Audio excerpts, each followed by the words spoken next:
इससे पहले हमारे तमाम एनएसयूआई के साथी और भी छात्र संगठन इस आंदोलन से जुड़े हुए थे। और कहीं ना कहीं मैं आपको एक बात बोलना चाहता हूँ स्पष्ट कि ये खाली एक राज्य, एक पेपर और एक भर्ती की समस्या नहीं है। कुछ सालों से केंद्र सरकार का और राज्य सरकारों का, ये कई सारे राज्य सरकारों को मैं बोल रहा हूँ, और केंद्र सरकार का कॉमन पैटर्न बन गया है। या तो भर्ती निकलेगी नहीं, आप देश में बेरोजगारी देख रहे हैं, और भर्ती निकलेगी तो भर्ती में जो धांधली सामने आएगी। आप लोगों ने नीट का एग्जाम भी देखा, तमाम एग्जाम देखे कि या तो भर्ती निकलेगी नहीं, निकलेगी तो उसमें धांधली सामने आ जाएगी। पहले छात्रों को डर लगता था रिजल्ट आने से पहले, रिजल्ट आएगा, क्या रैंक रहेगी, क्या रहेगी। आज छात्रों को डर लगता है जिस दिन एग्जाम होता है, कि पता लगे छात्रों ने सालों साल मेहनत करके वो एग्जाम देने का प्रयास करा, और एग्जाम से एक दिन पहले, 2 दिन पहले वो एग्जाम कैंसिल ना हो जाए। और अगर कैंसिल नहीं होगा तो एग्जाम के बाद पता लगता है वो खुलेआम पेपर टेलीग्राम पर, व्हाट्सएप पर, फेसबुक पर, ट्विटर पर खुलेआम बेचा जाता है, वो धांधली पाई जाती है। अब और छात्र संगठनों से भी मेरी बातचीत हुई है, आज मैं यहाँ छात्रों से भी मिला हूँ।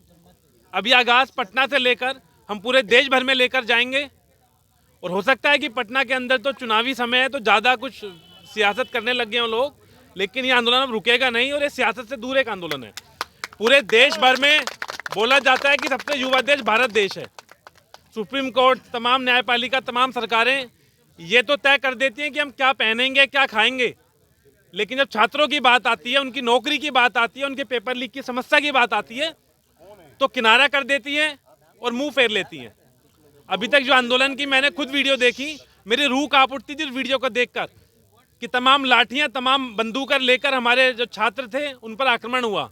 अभी तक तो इस प्रदेश के मुख्यमंत्री को और देश के गृह मंत्री को पटना आ जाना चाहिए था, और देश भर के छात्रों से माफी मांगनी चाहिए थी। और ये खाली पटना के छात्र नहीं है, वो खाली पटना के छात्र नहीं है।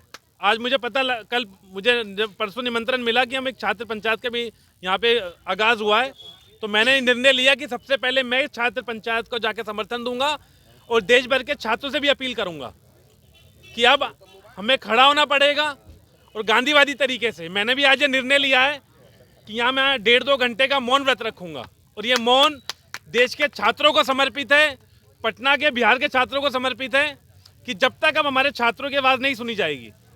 और इन छात्रों ने भी मुझे ये सुनिश्चित करा कि भैया खाली ये इस एग्ज़ाम को लेकर नहीं है, जो तमाम पेपर लीक की घटना आप लोगों के सामने होगा, वो किस तरीके से एनटीए हो, स्टेट बोर्ड हो, यूजीसी हो, तमाम इनके जो संसाधन हैं, जो तमाम इनकी जो प्रक्रिया, तमाम इनके इंस्टीट्यूशंस हैं, वो कम्प्लीटली कॉम्प्रोमाइज़ हो गए हैं।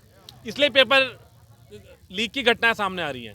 और पेपर लीक के अंदर अगर कुछ सेंटर कॉम्प्रोमाइज़ हुए थे बिहार में, इसमें छात्रों का गुनाह नहीं था, तुम्हारी नाकामी थी। और कहीं ना कहीं ये जो यहाँ के शिक्षा मंत्री हैं अशोक चौधरी, और ये मैं मानता हूँ कि कहीं ना कहीं सुनील कुमार जो शिक्षा मंत्री हैं, और ख़ास तौर पर जो यहाँ के प्रदेश के मुख्यमंत्री हैं, वो खुद कहीं ना कहीं छात्र आंदोलन से निकले मुख्यमंत्री हैं, खुद छात्र रहे हैं, तो उनको तो दर्द और डबल समझना चाहिए था। अगर अडानी मुख्यमंत्री होता तो मैं समझ सकता था कि वो लाठियाँ चलो बरसा रहा है, वो कैपिटलिस्ट है, लेकिन खुद नीतीश कुमार जी को शर्म आनी चाहिए। और अभी तक ना उन्होंने माफ़ी तो मांगना छोड़िए, छात्रों तक ना तो फ़ोन कॉल करा, ना छात्रों को बुलाया कि आपकी क्या समस्या है। और इस पेपर लीक के पीछे एक बड़ी साजिश है।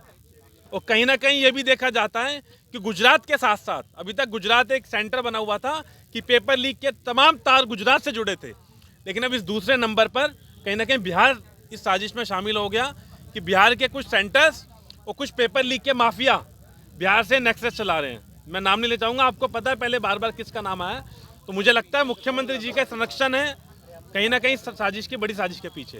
तो इसके बाद मैं अपना मौन व्रत रखूंगा। मेरी छात्रों से बात हुई है, इनके साथ और समय गुजारूंगा, अपना एक मौन व्रत रखूंगा। और ये मौन देश के तमाम उन छात्रों के लिए है जिनके साथ बार बार ये सरकार आक्रमण कर रही है। खाली गोली चलाना आक्रमण नहीं होता, उससे बड़ा आक्रमण होता है जब एक छात्र का, युवाओं का आप सपना तोड़ने का काम करते हैं। जब उसका सपना टूट जाता है, उसका भविष्य आगे दिखता है कि मेरा भविष्य अंधकार में है, जब मजबूरी में आकर इधर इतनी सर्दी में आपके बीच में लाठियां खाता है, डंडे खाता है। किसी छात्र को शौक नहीं है आंदोलन करने का। आपने मजबूरन छात्रों को, जिन्हें कोचिंग अकेडमियों में अपने घर पे पढ़ाई करनी थी और एक अच्छे भविष्य रोजगार की अपनी कल्पना देखनी थी, आपने आज मजबूर कर दिया देश भर के छात्रों को। वो सड़कों पर बैठे हैं, लाठियां खा रहे हैं, डंडे खा रहे हैं। और हमें और मजबूर ना करें कि देश भर में हम ऐसी एक आंदोलन खड़ा करने अब जा रहे हैं कि देश की सरकारों को, न्यायपालिका को भी हमारी बात सुननी पड़ेगी। इसके बाद मैं अपना मौन व्रत शुरू करने जा रहा हूँ। बहुत बहुत धन्यवाद। उम्मीदवार बार बार, राहुल जी ने आपने देखा होगा जब न्याय यात्रा भी निकाली, बार बार पेपर लीक को लेकर, युवाओं को लेकर बार बार बोल रहे हैं। हमें भी पूरा उन्होंने मैसेज कन्वे करा कि इन छात्रों के साथ मजबूती से खड़ा होना है और हम पूरी एनएसयूआई और देश भर के पूरी जो छात्र शक्ति है इन छात्रों के साथ हैं। देश भर में पेपर लीक को लेकर हम एक बड़ा आंदोलन भी शुरू करने जा रहे हैं।